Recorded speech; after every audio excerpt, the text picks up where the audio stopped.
Target chemistry के session में आप सबों का बहुत बहुत वेलकम, बहुत बहुत स्वागत। आज हम जिस शख्स से आपको मिलाने जा रहे हैं, ध्यान से देखिएगा, ध्यान से सुनिएगा।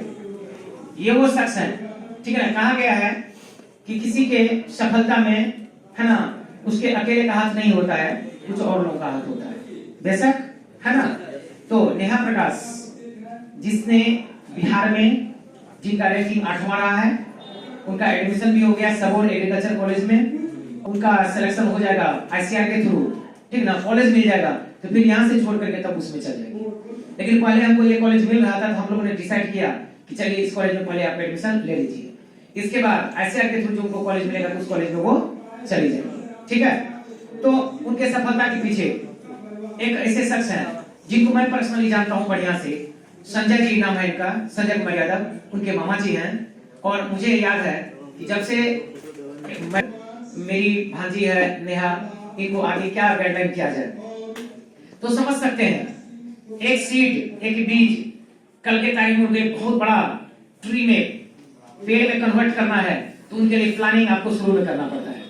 बाद में प्लानिंग आपका जो होता है सक्सेसफुल नहीं हो पाता है। तो शुरू में उनके लिए जो है प्लानिंग कर रखे थे, ठीक है ना। कोटा गए, पटना गए, बाहर गए। इसने कॉन्फिडेंस रखा मेरे पे, ठीक है ना, क्योंकि हम दोनों एक दूसरे को बहुत अच्छे से जानते हैं, फैमिलियर हैं, ठीक ना। यही तो वो 11th में पढ़ी, फिर 12th में पढ़ी। 12th में पढ़ने के बाद इंटर जब इनका हो गया फर्स्ट डिवीजन, है ना, फर्स्ट डिवीजन उनका रिजल्ट हुआ, फिर बहुत खुशी की बात, फिर ये बोले कि सर आगे क्या करना है। तो बोले संजय जी चिंता मत करिए, है ना, हो जाएगा इनका, इंडिया में टॉप करवा देंगे, बिहार में भी टॉप करवा देंगे, बस एक वो शर्त है, फॉर्म भरे। तो 2 फॉर्म भरी थी, हमको लगता है बीएचयू भरी होती थी उसमें भी उसका हो जाता, ठीक ना, है ना, बाकी तो हो नहीं। तो फिर क्या हुआ, इनका रिजल्ट आया, ठीक ना।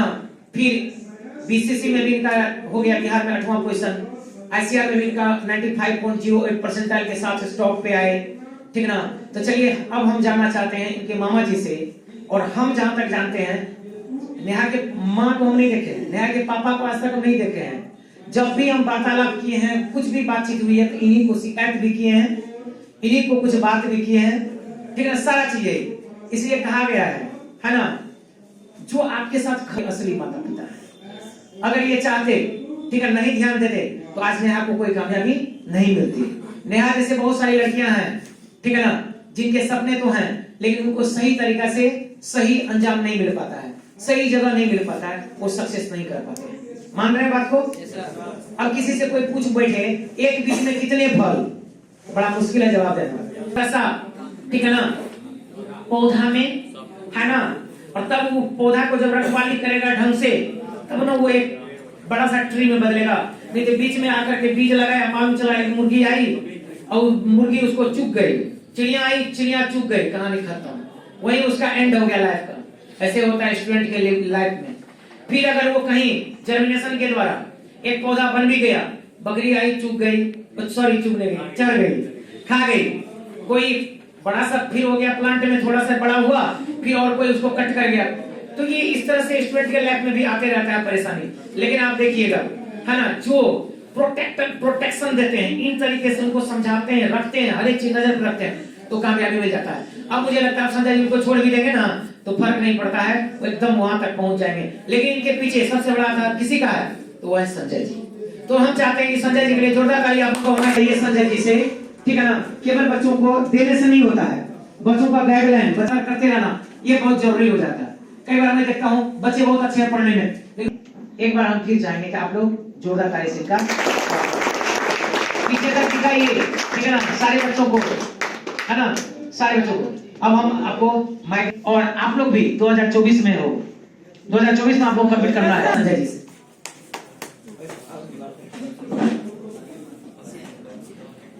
हेलो, सबसे पहले मैं सर को प्रणाम और धन्यवाद करना चाहता हूँ। जो भी योगदान है इसमें सरकार ही है, मेरा इसमें 1% भी नहीं है। सर के अनुसार ही हम चले हैं, सर जैसे बोले वैसे ऐसा हो नहीं सकता है। सर के अनुसार हमको चलना है, सर जो बोले उसके हिसाब से हम अपना काम किए और अपने बच्चे को गाइडेंस किए। आज हम बता रहे, हम अपनी बात बता रहे हैं। मैं अभी पीजी कर चुका हूँ हिंदी से, अभी इस स्टेज पे मैं बीएड किया, उसके बाद डीएलएड किया और सीटेट क्वालिफाई किया, अभी तक जॉब नहीं मिली है। क्यों? क्योंकि गाइडेंस, अच्छी गाइडेंस नहीं मिली आज तक, अच्छी गाइडेंस आज तक नहीं मिली है। जो कि अभी तक पीजी कर लिए हैं और सीटेट क्वालिफाई है, अभी तक जॉब नहीं मिली है। लेकिन वही समय से भी होता तो क्यों? क्योंकि गाइडेंस सबसे ज्यादा मायने रखता है गार्जियन के लिए। और विद्यार्थी को भी हम कहना चाहेंगे कि आप गार्जियन जो बोल रहे हैं उसका फॉलो कीजिए एनी टाइम। हाँ, वार्तालाप कीजिए गार्जियन से कि हमको करना क्या है, कौन चीज कौन विभाग में जाना है, कौन कोर्स करना है। आपके अनुरोध गार्जियन का भी बात सुनिए, गार्जियन क्या कह रहे हैं।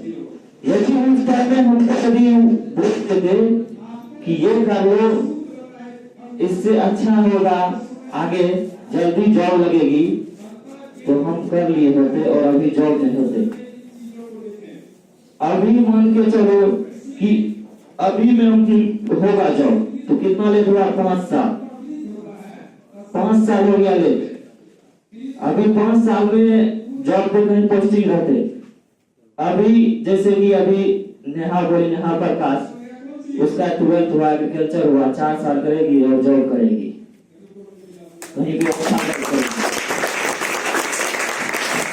क्यों? क्योंकि उसको गाइडेंस मिला, साल के अंदर जॉब होगी। अब तो मुझे ज्यादा नहीं कुछ कहना चाहेंगे।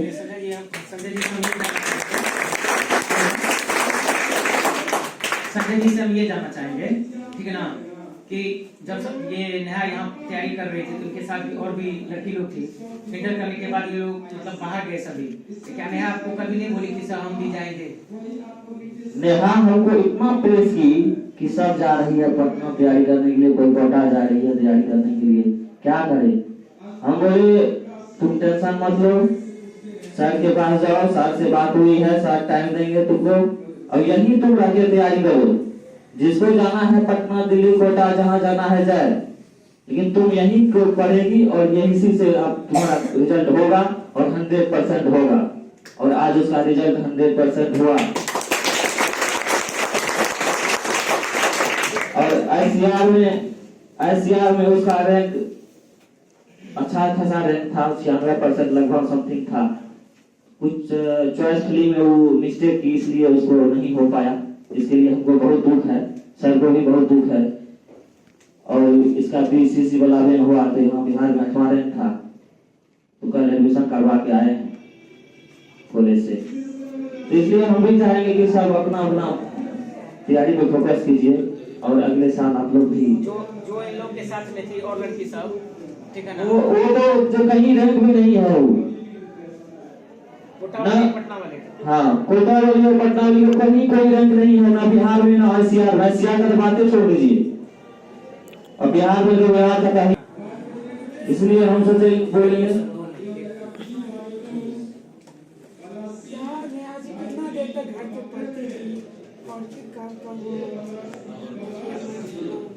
मुश्किल से हमको लगता है कि 8 से 10 घंटे पढ़ती होगी, 8 से 10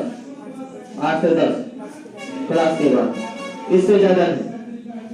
यही तो बहुत काफी है तैयारी करने के लिए। पढ़ सकते हैं, आप भी पढ़ सकते हैं।